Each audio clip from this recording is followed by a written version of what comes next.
Dando uma fala sua, que a gente estava comentando, quem está de fora, ainda mais quem está de fora da veterinária, os tutores, vamos dizer assim, eles, quando falam em diagnóstico de imagem, acham que quem está realizando o exame está vendo. E não é bem assim, né? Que a gente estava conversando, né? Exatamente. Porque às vezes não é uma...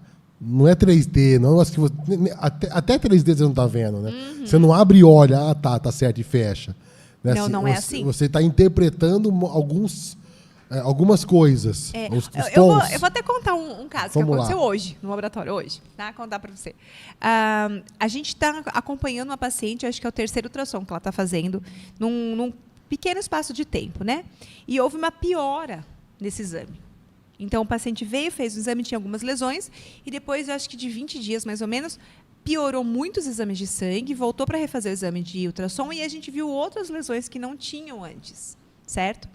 E aí a doutora falou, não, tem coisa errada, ficou muito preocupada, leiga, ela não entende, está tudo bem, gente, vocês precisam questionar a gente mesmo, certo? Perguntar e entender o porquê das coisas, e a gente precisa estudar para saber explicar da forma correta para vocês, é assim que funciona, tá? E aí ela voltou até nós, eu falei, claro, né? Sentamos para fazer o exame. Vamos lá. Por que muitas vezes eles não entendem? Por que a gente, durante o exame, também não explica muito para o tutor? Olha, é isso, é aquilo. Primeira coisa, lembra que a gente falou lá atrás que os exames eles são parte de um quebra-cabeça para formar um diagnóstico?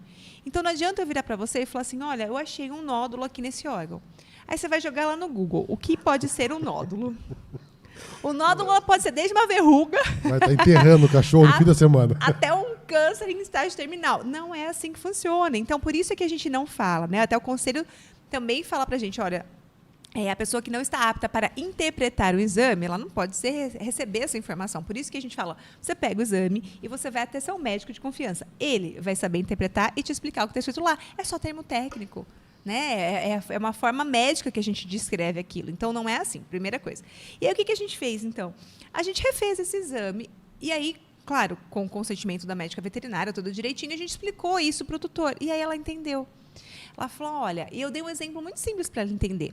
Imagina assim, você está na sua casa, né? Aliás, você vai até a casa de alguém, você nunca foi nessa casa.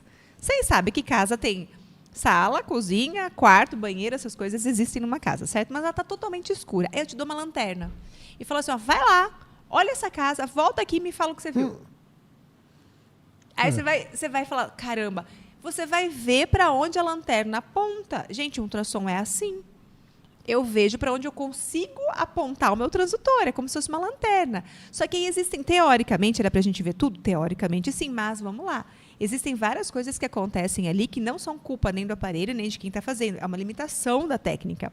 Não passa por gás, por isso tem que fazer jejum. Não passa pelo alimento, pelo conteúdo fecal. Então, jejum e Luftal são preparos obrigatórios para exames de imagem. A gente precisa deles para que a gente consiga avaliar. Só vê um borrão preto, né? Não vê nada, entendeu? Então, por exemplo, o paciente pode ter engolido essa garrafa. Dentro do estômago, uma garrafa dessa. Se aqui em cima tiver uma bolha de gás, eu não vejo a garrafa. Porque o ultrassom não passa pelo gás. Não tem como, entendeu?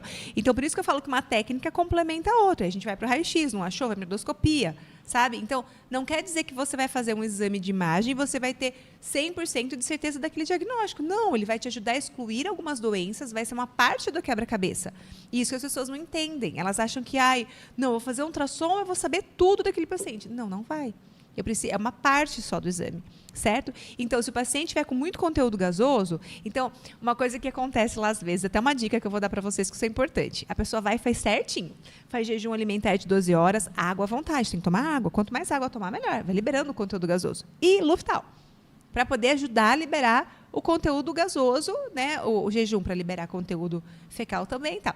Aí a pessoa leva o animal lá para fazer exame comigo e esquece, né? Leva pendurado na janela. Não pode, é perigoso para o animal. O animal vem engolindo ar o caminho inteiro. Adiantou fazer o jejum e tomar o Luftal? Não. Aí chega na recepção, o paciente começa a latir loucamente. Ele engole ar, vai entrar para o exame com o estômago cheio de ar. Então, são coisas que a gente precisa pensar. Ou então, vamos supor, paciente, eu vi roendo meu chinelo. Meu Deus, eu acho que engoliu metade do chinelo.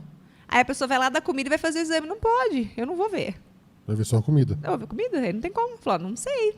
tem comida no meio. Eu tenho que esperar, esvaziar esse alimento para a gente conseguir reavaliar, para saber se tem um pedaço de borracha aí dentro ou não. Então, são pequenos detalhes que fazem uma diferença enorme. Então, o fato assim, da gente não explicar justamente porque o tutor que é leigo não sabe interpretar e aí pode causar um problema muito maior lá, sem ter motivo nenhum. Ele vai confundir um nódulozinho bobo com um câncer em fase terminal, então é por isso. Outra coisa, lembre-se, os exames se complementam e a gente nunca vai conseguir avaliar 100%. A gente vai avaliar a maior parte daquilo. E aí depende, sim, também de uma coisinha, né? O aparelho que você está em. Então, quanto melhor o equipamento, de maior resolução, mais detalhamento você vai ter. Isso é super importante. E também, quanto mais tempo de trabalho a pessoa tem, de experiência e de estudo, lembra?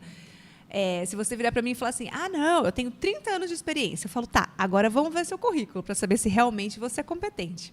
Porque você pode ter 30 anos de experiência em fazer coisa errada, se você não estuda. Sim, ainda extremamente competente em fazer coisa errada. Ainda mais na veterinária, nessa época. Exatamente. Eu estou formado há 12, 15 anos já. Mudou muita coisa. Sim. Tem medicamento que se usava, que era moderno na minha geração. E nem existe hoje. Não existe mais. É. Isso em 10 anos. Então, assim, circula muito, gira muito rápido. Isso é bom. Exatamente.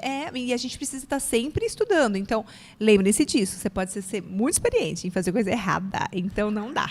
Tá? A experiência é questão de escolha. Você escolhe ser competente. Experiência não, competência, desculpa. É questão de escolha. Você escolhe. Tá? É sempre assim que a gente tem que entender. Como que eu escolho? Estudando.